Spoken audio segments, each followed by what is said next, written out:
दुर्ग police ने एक बड़ी कार्रवाई करते हुए सूर्या मॉल स्थित स्पा सेंटरों में संचालित देह व्यापार गिरोह का पर्दाफाश किया है। पुलिस ने मुखबिर की सूचना पर एक विशेष टीम का गठन किया और शनिवार को सूर्या मॉल पर एक साथ छापेमारी की कार्रवाई की। इस दौरान पुलिस ने मॉल स्थित 8 स्पा सेंटरों की सघन चेकिंग की, जहां अनैतिक देह व्यापार किया जाता था।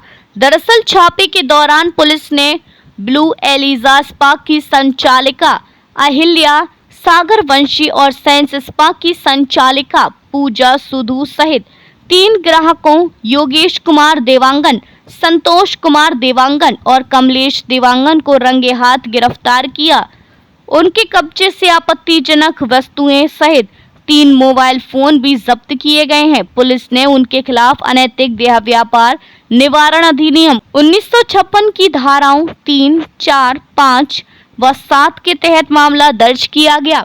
वहीं एलोरा स्पा पर भी पुलिस ने संदिग्ध वस्तुएं मिलने पर उसकी संचालिका पर प्रतिबंधात्मक कार्रवाई की, जिसके बाद उसको न्यायालय में पेश किया जाएगा। सीएसपी सत्यप्रकाश तिवारी ने बताया कि पुलिस की यह कार्रवाई जनहित और महिलाओं की सुरक्षा की दिशा में महत्वपूर्ण है। साथ ही पुलिस ने संदेश दिया है कि इस प्रकार की अवैध गतिविधियों पर सख्ती बरतने में कोई ढिलाई नहीं रहेगी, ताकि आम लोगों का विश्वास पुलिस पर कायम रहे। दुर्ग पुलिस ने लोगों से भी अपील किया है कि वे ऐसी संदिग्ध या अनैतिक गतिविधियों की सूचना पुलिस कंट्रोल रूम या नजदीकी थाने पर दें, ताकि उनके खिलाफ तत्काल कार्रवाई की जा सके और असामाजिक तत्वों पर अंकुश लगाया जा सके।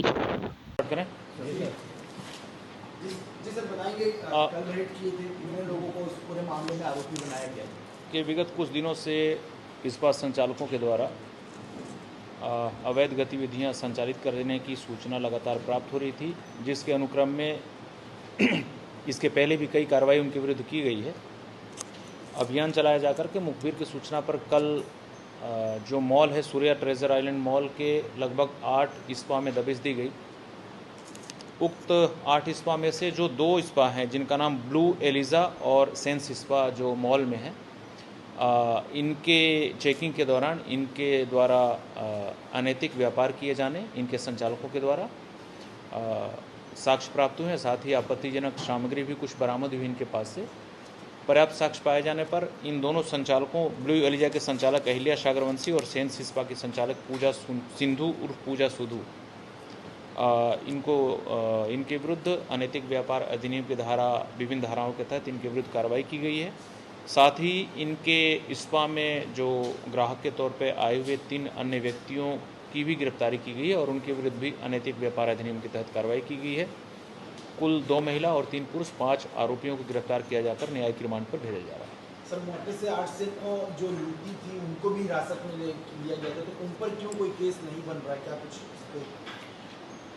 देखिए, सुप्रीम कोर्ट के निर्देशानुसार इसमें जो भी महिलाएं वहाँ पे काम कर रही थी और जो अनैतिक व्यापार में शामिल थी, उनके विरुद्ध कार्रवाई नहीं की जा सकती नियमतः, इसलिए उनको पूछताछ किया गया है और पूछताछ किया जाकर उनको वहाँ से छोड़ा गया। जो जगह था काफ़ी विभत्स था, तो ऐसी जगह को सील करने के लिए अपन निगम को पत्र वगैरह कुछ लिखेंगे?